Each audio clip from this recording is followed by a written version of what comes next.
Garcia and Todd Lambert. I have two testimonies.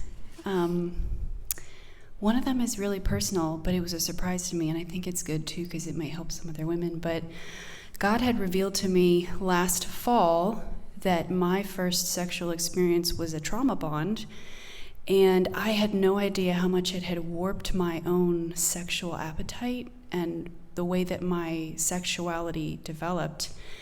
And I had dealt with a lot of that when it came up with our inner healing team here, but there were some things that were left over that I wasn't aware of that the Lord revealed when Lori was talking about the sex talk yesterday, and knew that I needed help, and so Barry helped. But I had realized that I was believing a lie, that my sexual appetite was dirty, so I was rejecting it, and even Todd's would repulse me.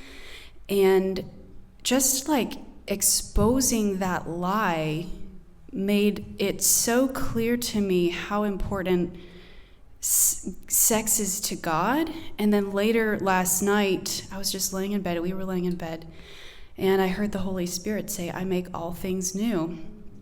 And so I'm just clinging to the testimony that God is faithful.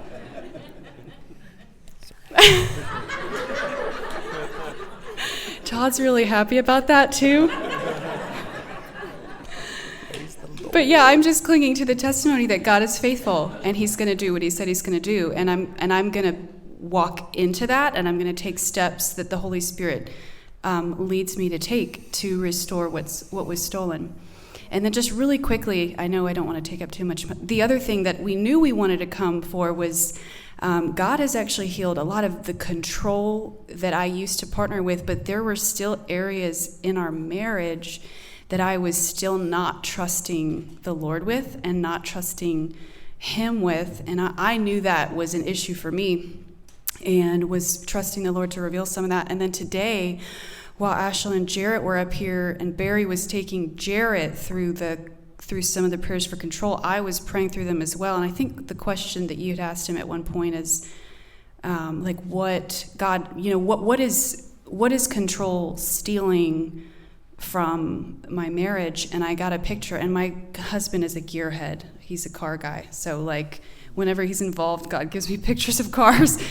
But it was a picture of Todd under the hood of the car, and he was in all of the details and all of the inner workings, and he would fix this and put this thing together, and the car was lighting up from underneath where nobody can see it, and I'm in the driver's seat hurry up, and just stepping on the gas because I just wanted to go ahead and pull out of the driveway and be done with it.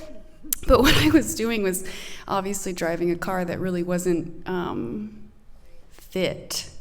So what immediately ensued in the picture is when I let Todd show up the way that he's uniquely gifted and let him grow and do those things, we can both race that car together. Go fast. Yeah.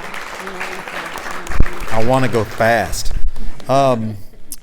For me, what I would just like to say is that what we've learned here, all of us, whether this is your first time or your 12th time, these are things that you have to practice and do. If it didn't go as well as you thought it should go this time, that does not mean don't do it again. You have to practice. You have to, when you go to the gym, you have to work your way up to where you want to be. So in the same way, with these tools, you must keep at it. Otherwise, you will be out of shape. Your marriage will be out of shape. That's really all I'd like to say. So.